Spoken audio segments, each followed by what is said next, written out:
Now, recorded from the basement of the house I own the mortgage on, it's just another day. Something else now? Really? I can't believe it. So Dragon Age Veilguard only has 3 choices you can carry over from Dragon Age Inquisition.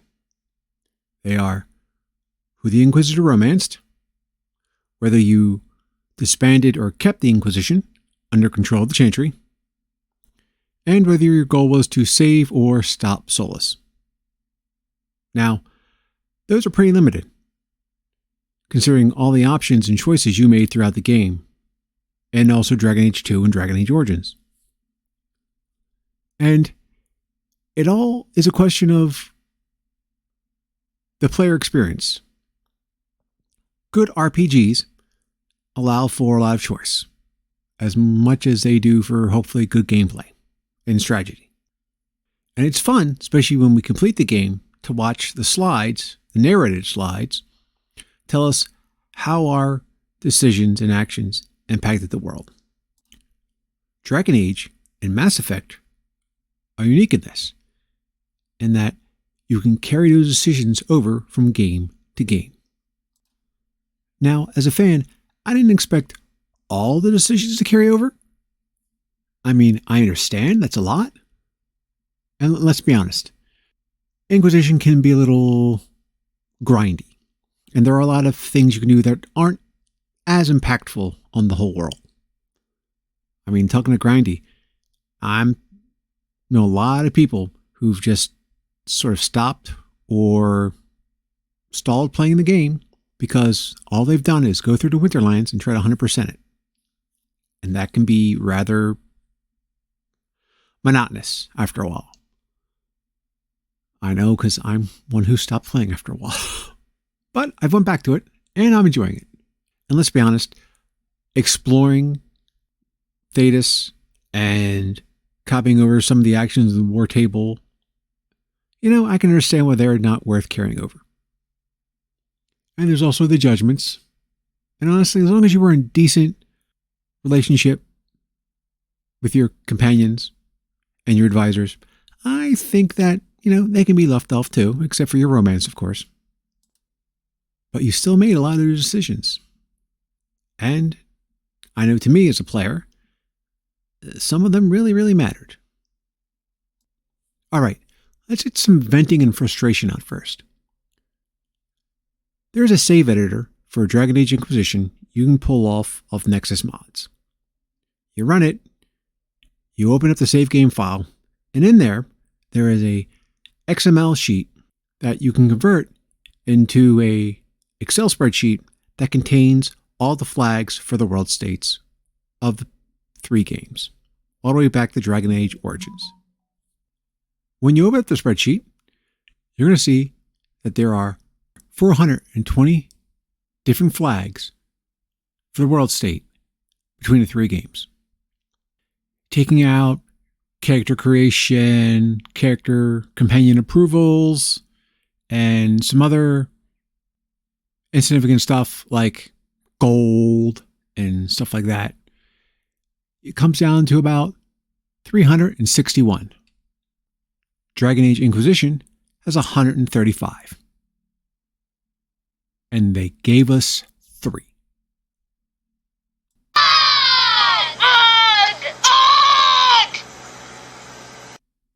And that is why we're upset. Now, I did hear a story of how, when they were trying to move all the choices from Mass Effect 2 to Mass Effect 3, it was a pretty daunting task. They were struggling. But old Bioware found a way to pull it off. And you have to acknowledge the chore of it. I understand that.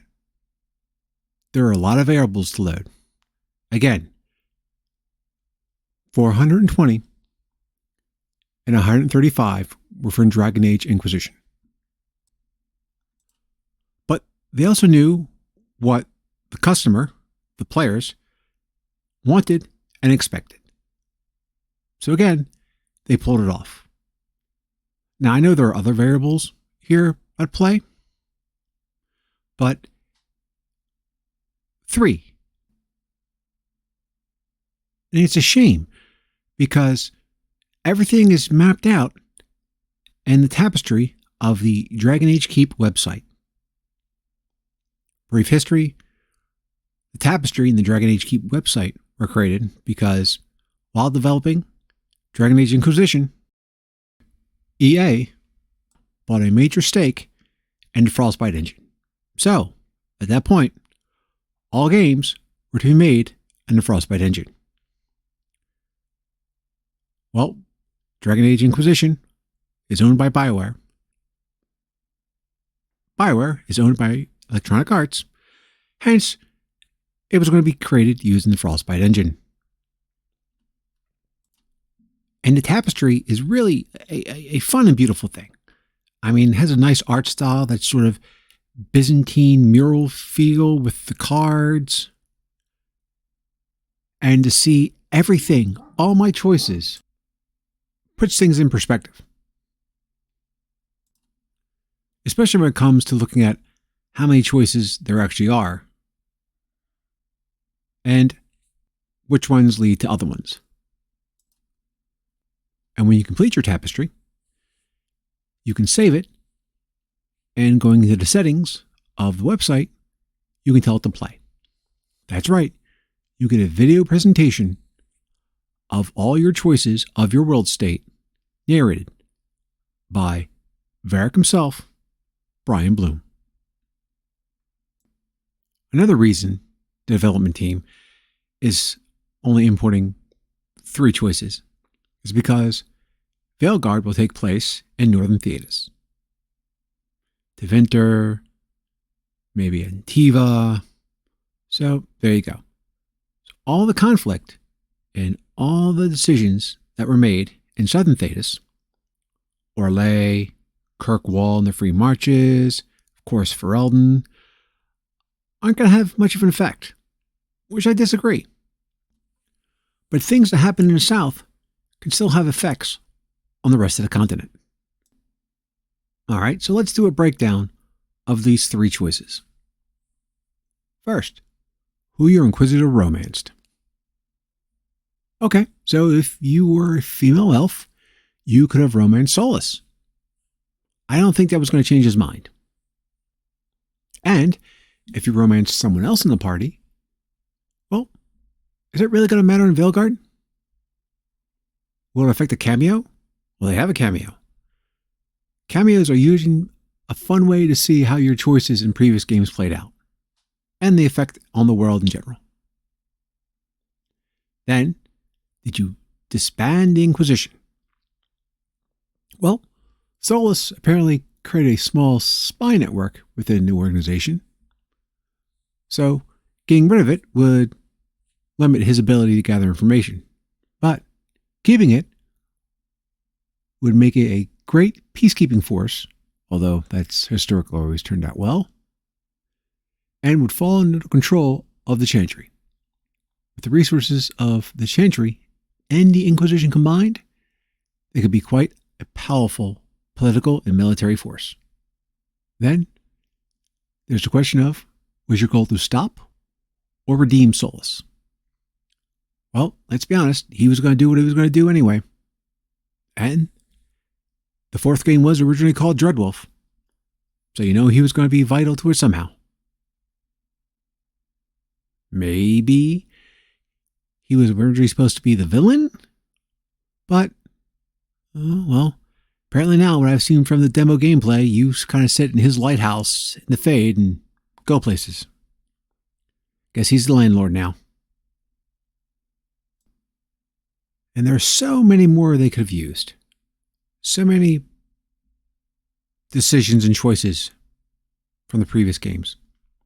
Especially those that would have carried on story and plot lines that haven't quite been answered or resolved yet.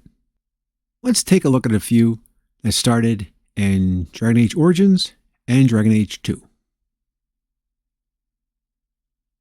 Let's start at the top of the list with the Red Lyrium Idol. When I stopped playing my game, Varric said that it was in a secret, secure location, well guarded, and no one was allowed to touch it.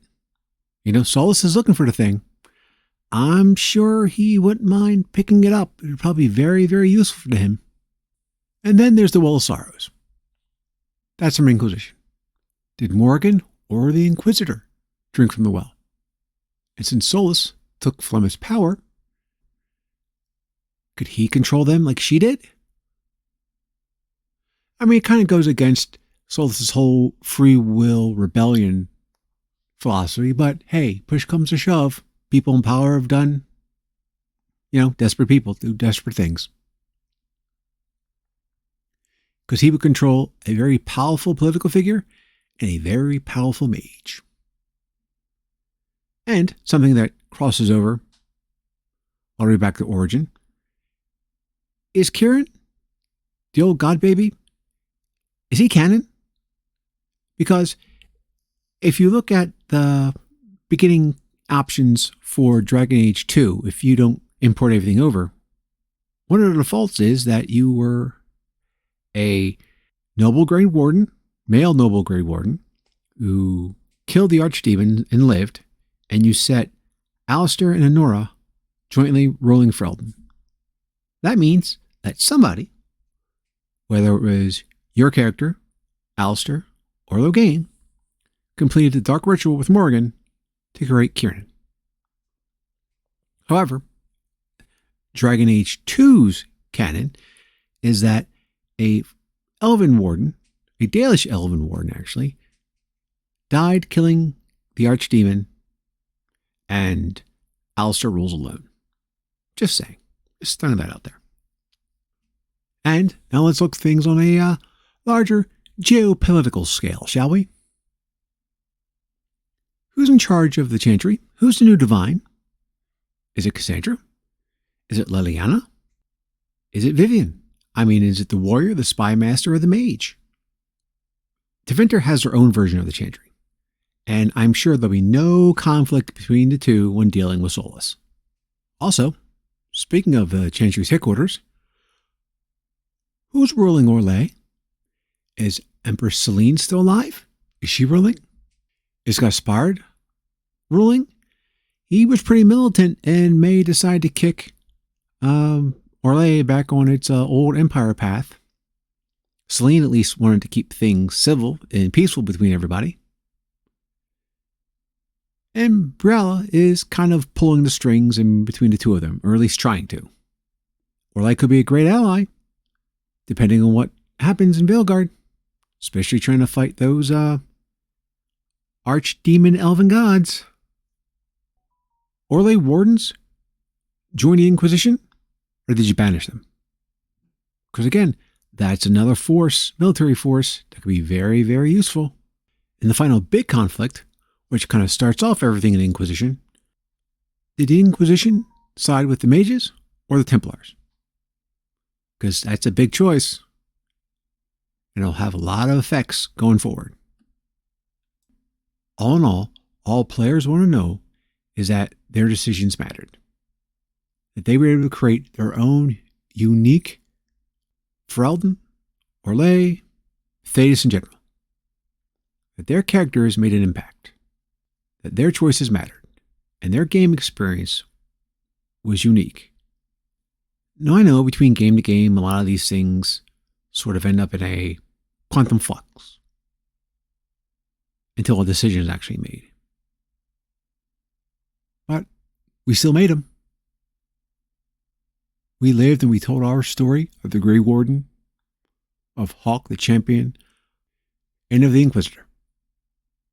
Like any good RPG, it's our story to tell, and we want to see it. That's it.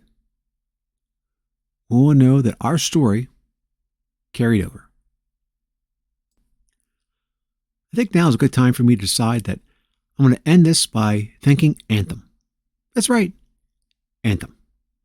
That horrible live service abortion that when it started to die in 2019, the entire Bioware team was taken off Dragon Age and to work on that, to fix all its problems.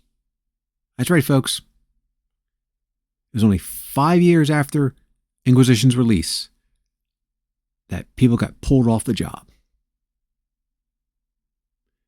You know, maybe in 2020, 2021,